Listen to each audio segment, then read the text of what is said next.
सुप्रभातम। ज्ञान विविध चैनल के माध्यम से शेर से सूरजमल तापड़िया आचार्य संस्कृत महाविद्यालय जसवंतगढ़ में आप सभी का हार्दिक स्वागत अभिनंदन। आज हम शास्त्री प्रथम वर्ष में जो प्रथम वर्ष पत्र है साहित्य दर्पण, वो साहित्य दर्पण में हम प्रथम परिच्छेद है वो पूर्व में पढ़ चुके हैं, जिसमें हमने काव्य का स्वरूप या काव्य का लक्षण है उसको स्पष्ट किया था। इसके बाद में जो द्वितीय परिच्छेद है उस द्वितीय परिच्छेद में हमने वाक्य का स्वरूप, वाक्य के भेद, अर्थ के भेद इनको पढ़ा था। उसके बाद में जो तीन शब्द शक्तियाँ हैं कविता, लक्षणा, व्यंजना, उन शब्द शक्तियों के अंतर्गत हमने कविता जो शब्द शक्ति है उसको स्पष्ट कर दिया था। उसके बाद में हमने जो दूसरी शब्द शक्ति आती है लक्षणा, उसके बारे में हम अध्ययन कर रहे थे, जिसके अंतर्गत हमने उसका जो लक्षण है वो पढ़ लिया था। लेकिन आज पुनः हम जो लक्षणा शब्द शक्ति है उसके लक्षण से अपनी क्लास को प्रारंभ करते हैं। तो लक्षणा का जो लक्षण है वो बता रहे हैं कि मुख्यार्थबाधेतरयुक्तो यया अन्यो अर्थ प्रतीयते रूढ़े प्रयोजनाद्वासौ लक्षणा शक्ति अर्पिता। क्या कह रहे हैं कि अभिधा जो शक्ति से निरूपित जो मुख्य अर्थ है उस मुख्य अर्थ में बाध यानी जो बाधा है उसकी अनुपत्ति और अनुपत्ति होने से रूढ़ि यानी प्रसिद्धि व प्रयोजन का उद्देश्य जिस वृत्ति से अन्य अर्थ की प्रतीति होती है, जिस वृत्ति से अन्य अर्थ की प्रतीति होती है वहाँ पर लक्षणा होती है और उसे लक्षणा कहा जाता है। कह रहे हैं कि यह शक्ति अर्पित अर्थात स्वाभाविक से भिन्न है या ईश्वर से उद्भावित नहीं है। उदाहरण देते हैं, कलिंग शासिक इत्यादि कलिंग आदि शब्दों देश विशेषादि रूपे स्वार्थे असंभवन यया शब्द शक्त्या स्वसंयुक्ता पुरुष आदि प्रत्यायति यया च गंगायां घोष इत्यादि। क्या कर रहे हैं? कलिंग शासिक अर्थात जो कलिंग देश है वो साहसी है। क्या कह रहे हैं? कलिंग देश साहसी है। इत्यादि जो वाक्य हैं इन वाक्यों में कलिंग आदि जो शब्द देश विशेष आदि रूप स्वाद अर्थात मुख्य अर्थ में अनुपन्न होकर जिस शक्ति से जो मुख्य अर्थ है उस मुख्य अर्थ में देश विशेष उसके साथ संयोग संबंध से वर्तमान पुरुष आदि की प्रतीति कराता है। यहाँ पर रूढ़ि लक्षणा बताया है। और फिर कह रहे गंगायाम घोष है, उसी तरह गंगायाम घोष है अर्थात जो गंगा है उस गंगा पर तापीलों का ग्राम है। गंगा आदि शब्द जन्मयादि रूपार्थ वाचकत्वात् प्रकृते ऐश्वर्य। कह रहे हैं कि इत्यादि वाक्य में गंगा आदि शब्द जन्मयादि अर्थात परवाह रूप का अर्थ का वाचक होने से प्रस्तुत जो गंगा शब्द है उसमें अन्वय के अनुपन्न होकर अपने जिस शब्द शक्ति से गंगा शब्द के सामिप्य आदि संबंध तक आदि का बोध कराती है। शब्द से अर्पिता हवा भाविकेतरा ईश्वरानुत भाविता व शक्ति लक्षणा नाम। क्या कर रहे हैं? ये वह शब्द शक्ति अर्पिता अर्थात स्वाभाविक से भिन्न अथवा ईश्वर से अनुभावित शक्ति को लक्षणा कहा जाता है।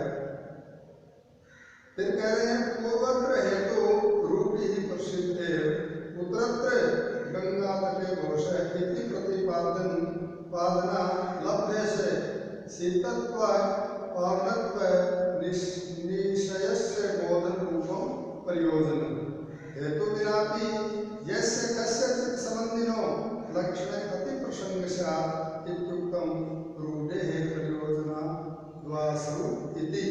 तो कह रहे हैं कि पहले कलिक्षासिक इस वाक्य में हेतु रूढ़ि अर्थात प्रसिद्धि है, दूसरा गंगा घोष है, इस वाक्य में गंगा तट में घोष है। इस प्रकार का वाक्य है। अब ऐसे प्रतिपादन से आरंभ है शीतलत्व और पावनत्व के आदित्य का बोध कराना ही इसका प्रयोजन है। हेतु के बिना जिस किसी भी संबंध से मुख्य अर्थ के संबंध से युक्त के लक्षण करेंगे तो अति प्रसंग या योग है कि अति लाभी होगी, इसलिए कहा है रूढ़े प्रयोजना द्वासौ। जैसे काव्य प्रकाशकार है वो कहते हैं कर्मणि कुशल इति रूढ़ा उदाहरन्ति। एक काव्य प्रकाशकार कहते हैं कर्मणि कुशल है, इसको रूढ़िवती लक्षणा का उदाहरण मानते हैं। तेषाम् अयम् अभिप्रायः कुशलाति इति व्युत्पत्तिभ्या कुशग्राति रूपो मुख्य अर्थ प्रकृते असंभवन् विवेचकत्वादि साधर्म्य संबंध संबंधी दक्ष रूपम अर्थम बोध है। क्या कह रहे हैं कि यहाँ पर अभिप्राय है कि कुशान लाती अर्थात कुशों को लाता है।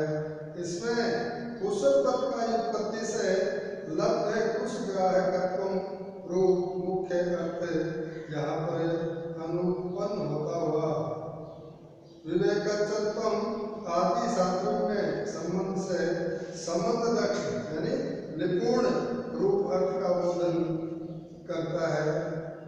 फिर कहता है तद अन्य न मन्यते।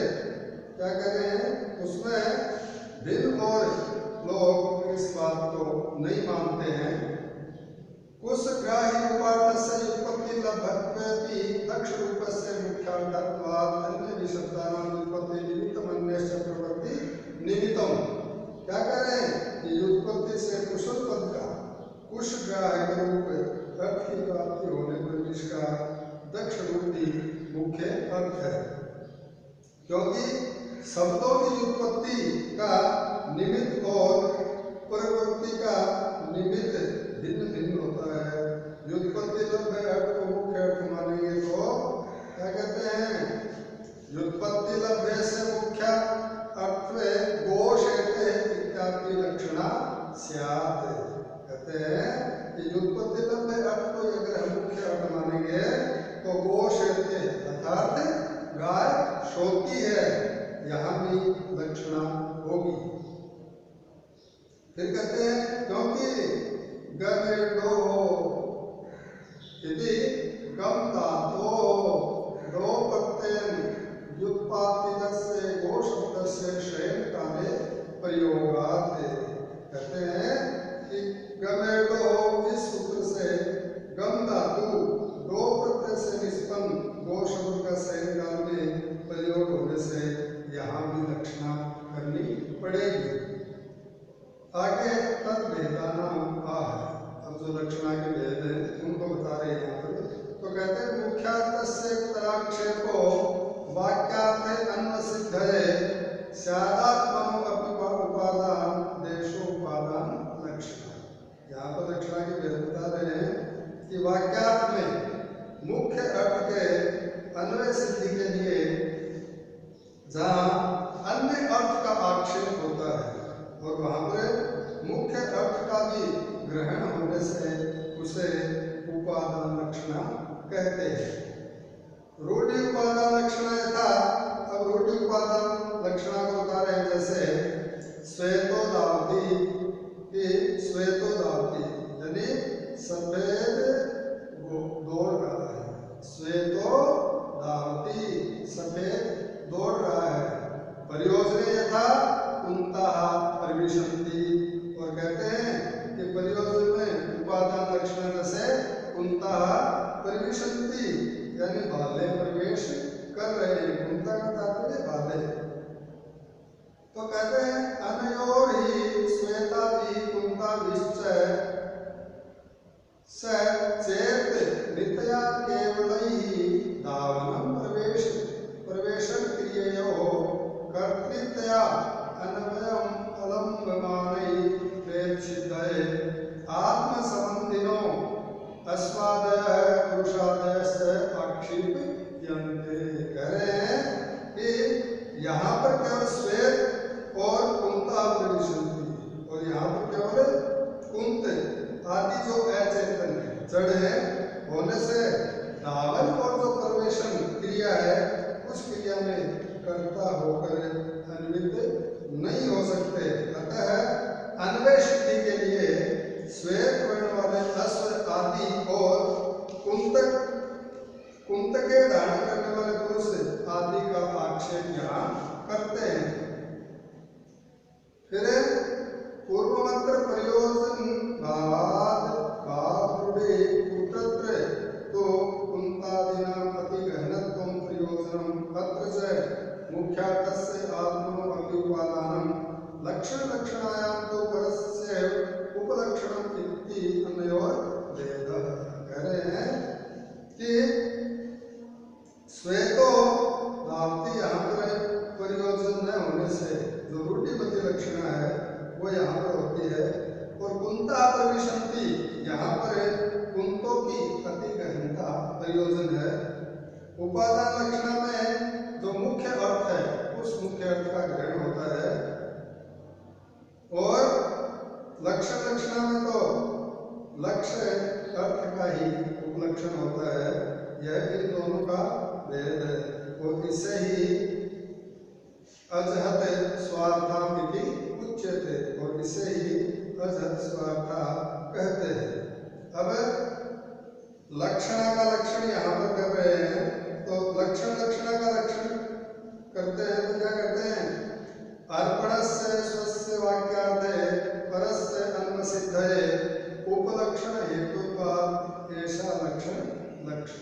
क्या तात्पर्य है कि वाक्यार्थ में पर यानी मुख्य अर्थ से भिन्न अर्थ की अन्वय सिद्धि के लिए जहाँ मुख्य अर्थ का समर्पण होता है वहाँ लक्षण होती है। एक बार पुनः देखिएगा, मुख्य अर्थ से भिन्न अर्थ की अन्वय सिद्धि के लिए जहाँ मुख्य अर्थ का समर्पण होता है वहाँ लक्षण होती है, और यहाँ पर उपलक्षण यानी अमुख्य अर्थ मात्र के बोधन का कारण होती है। जैसे इसमें लिखा रूढ़ि प्रयोजन लक्षण यथा कलिंग शासिक गंगायां घोष इति च अनयो हि पुरुष तटयोर वाक्यार्थे अन्वसितये कलिंग गंगा सप्तावात्मानं पर्यता। क्या करें कि रूढ़ि में लक्षण जैसे कलिंग शासिक और परियोजन लक्षण में जैसे गंगायाम घोष है। इन दोनों में क्रम से वाक्यार्थ में पुरुष और तट के अन्वय सिद्धि के लिए कलिंग और गंगा शब्द अपने अपने मुख्य अर्थ का समर्पण करते हैं।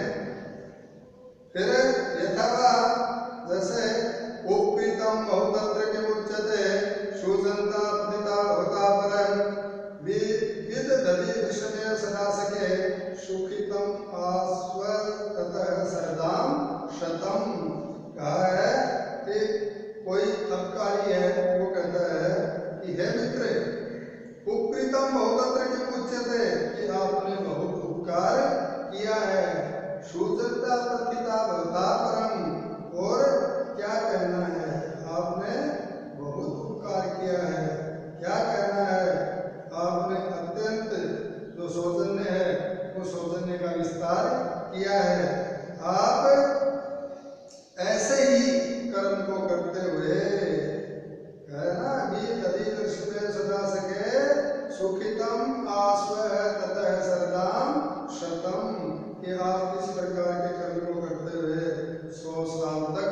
सुखपूर्वक अपना जीवन यापन करें या सुखपूर्वक 100 साल तक आप जीते रहे।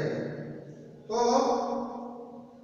कहते हैं अत्र उपकार आदीनां वाक्यार्थे अन्वसिद्धये उपकृतादयः शब्दा आत्मानं पर्यन्ति अर्पयन्ति। कहते हैं कि इस वाक्यार्थ में अपकार आदियों की अन्वय सिद्धि के लिए अपकृत आदि शब्द अपने स्वरूप का समर्पण करते हैं।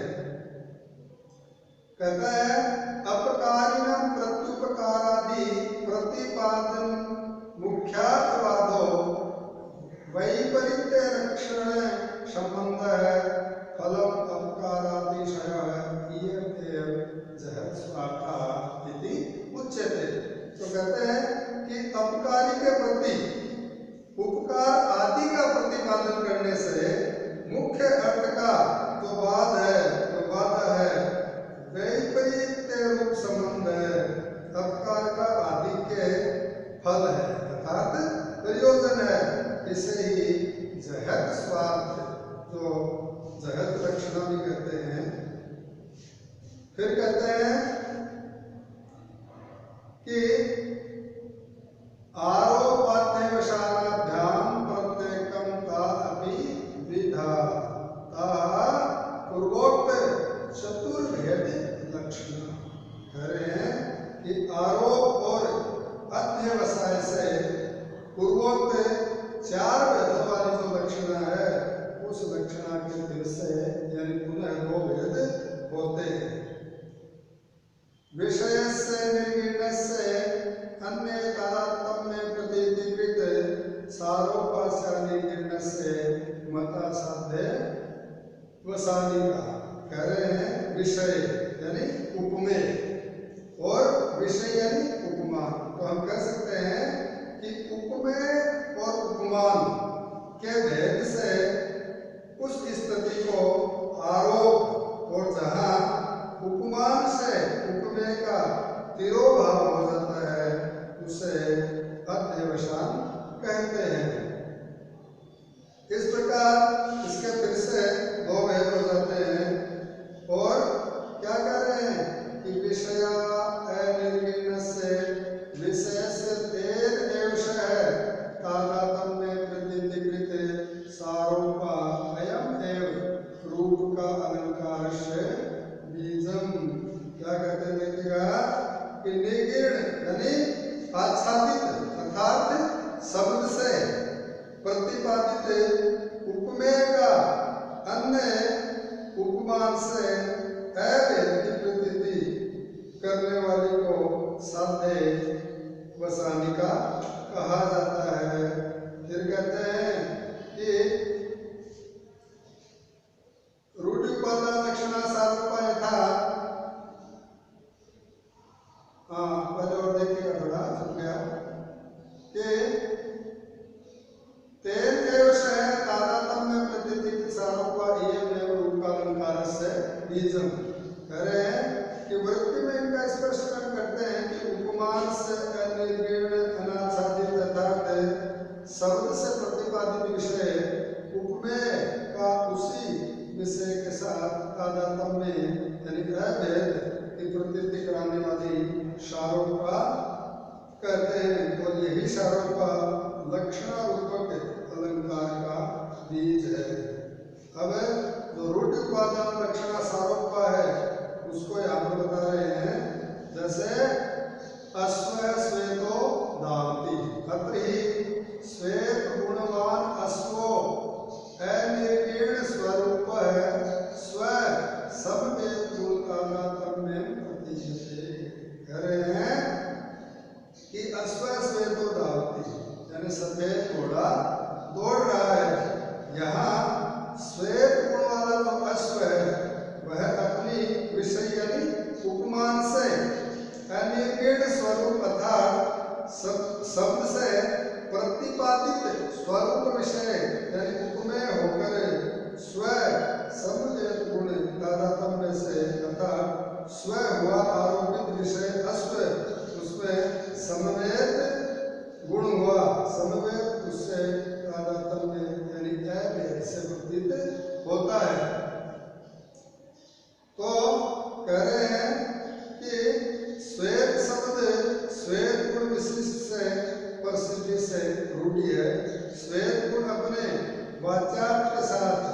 लक्ष्यार्थ अस्व को भी प्रतिपादित करता है।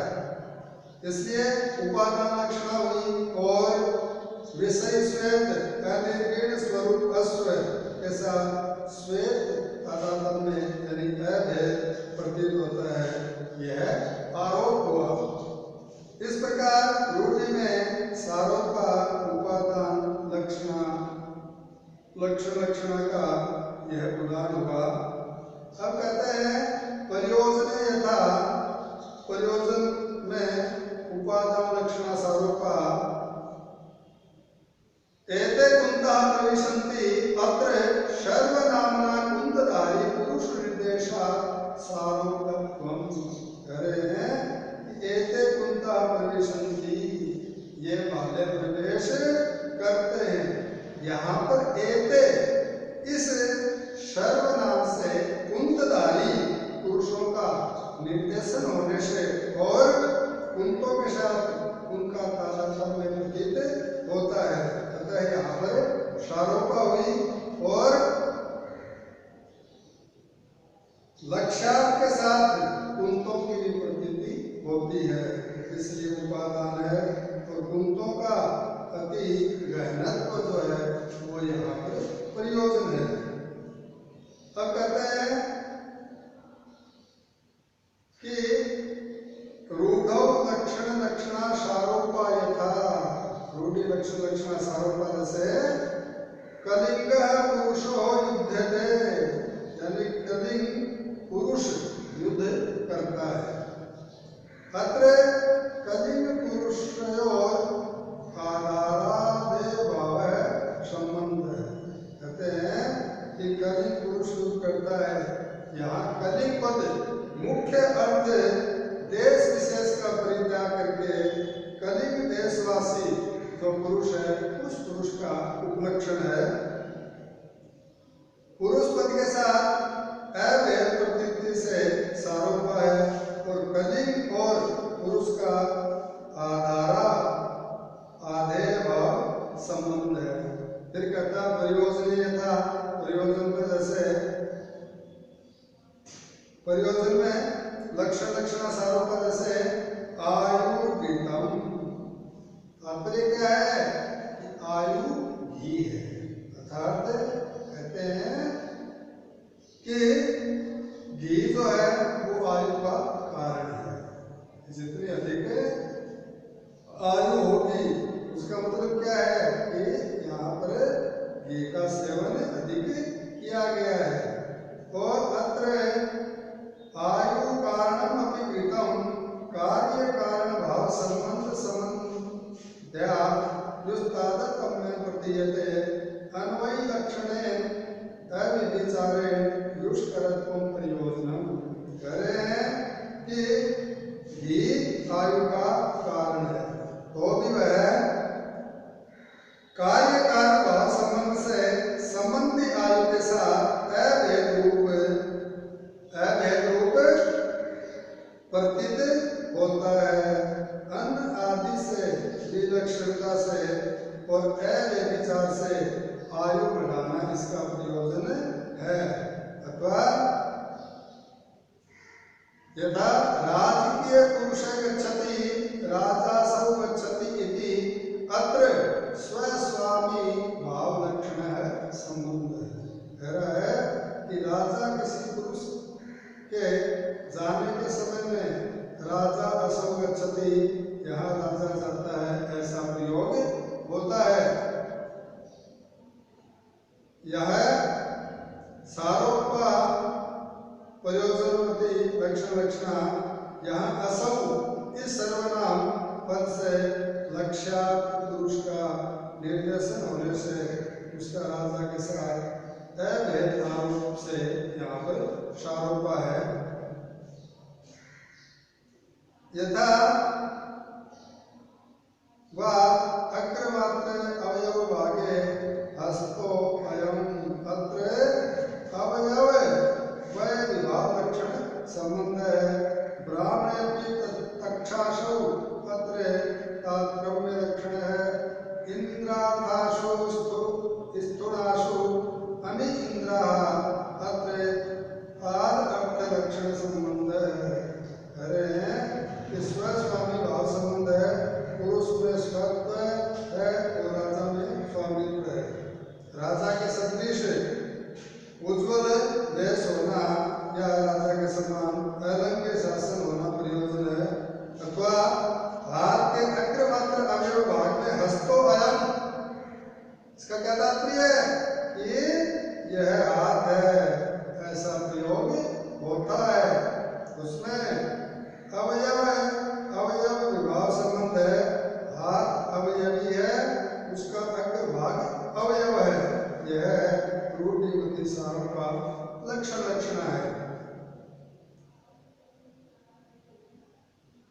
कहते हैं ब्राह्मण अपनी तक्षासु, कहते हैं कि जो बढ़ई का काम करने वाला, बढ़ई का काम करने वाले जो ब्राह्मण होते हैं उस ब्राह्मण को तक्षाक्षु कहते हैं।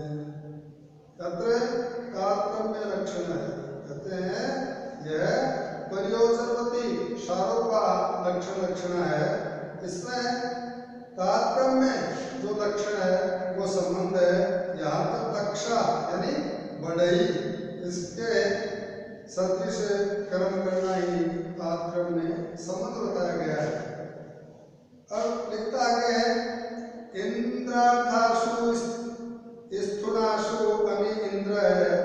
इंद्र के लिए गाड़ी की जो स्थूणाओं यानी खंभों में अमी इंद्र ऐसा प्रयोग होता है।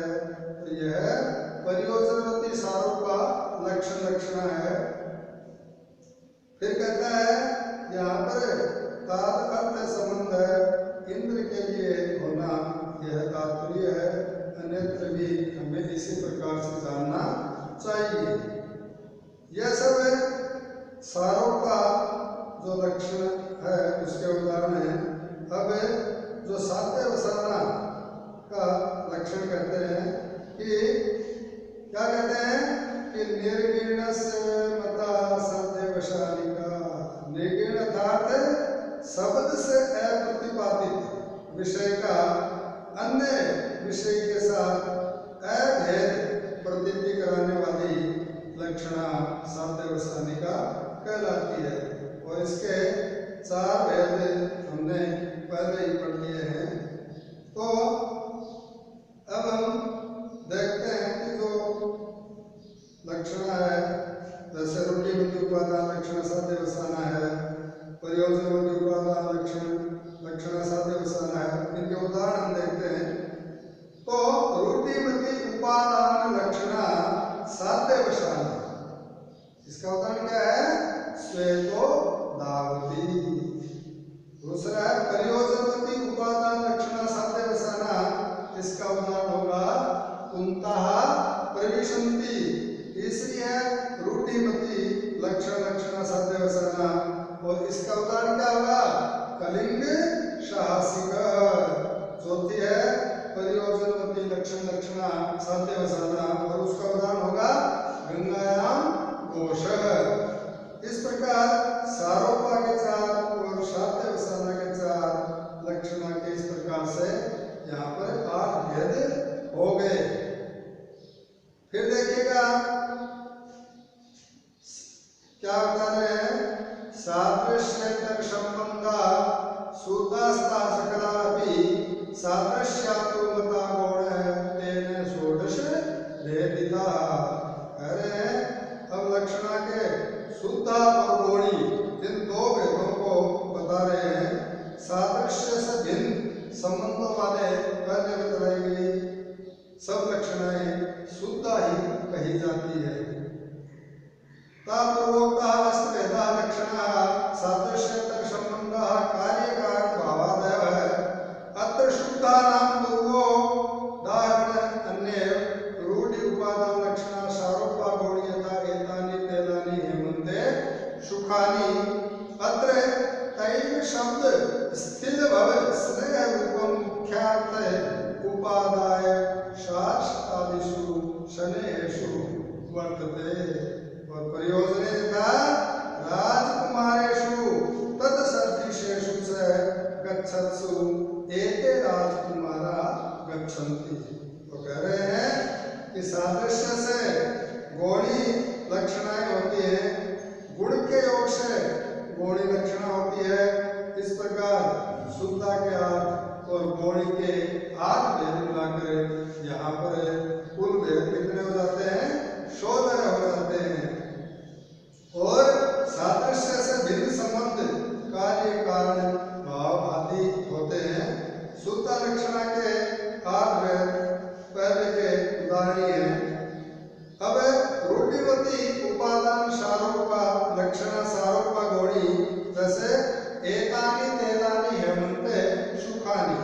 यहाँ पर तेल शब्द का मुख्य अर्थ तिल से उत्पन्न स्नेह है, उसी को लेकर सादृश्य से सरसों आदि के स्नेह को भी तेल कहते हैं।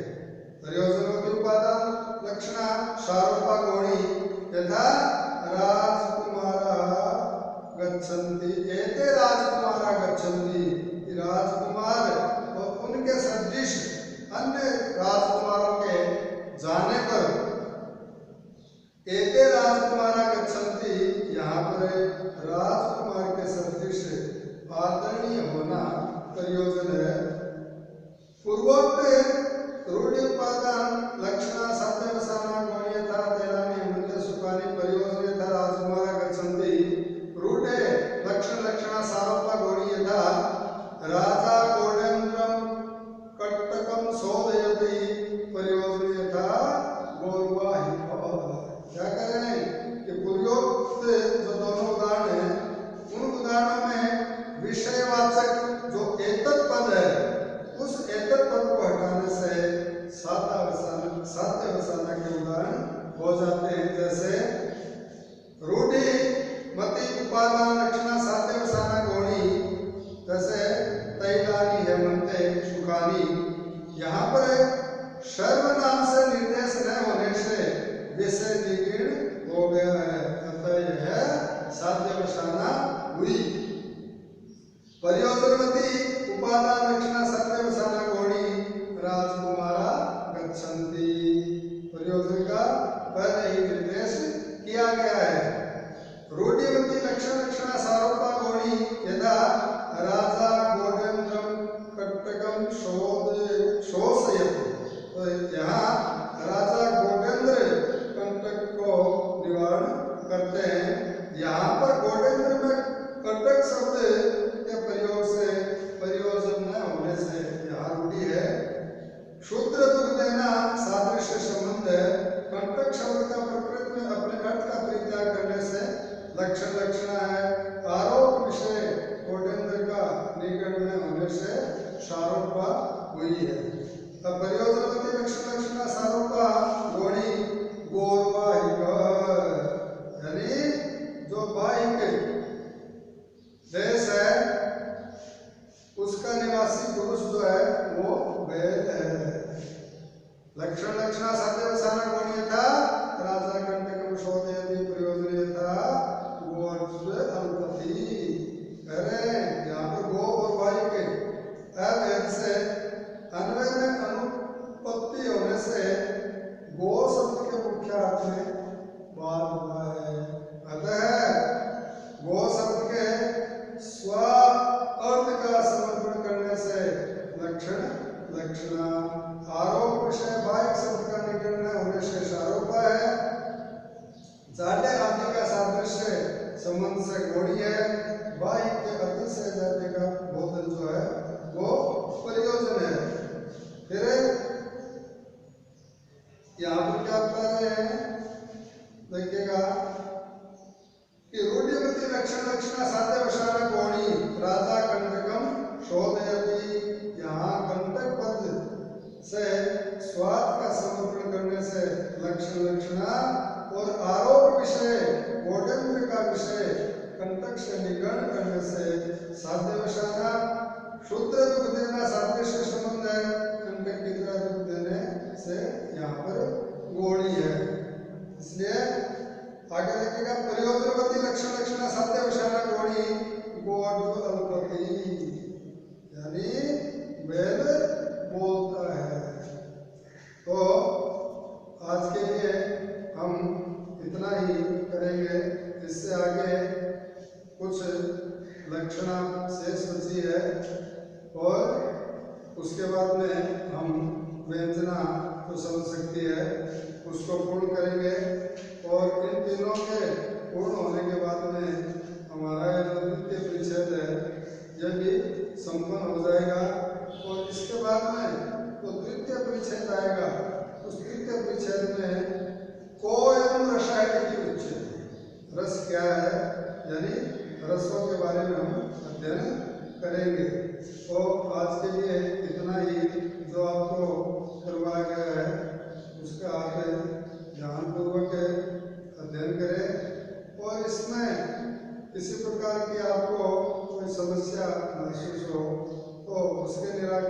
भी आप हमसे संपर्क कर सकते हैं।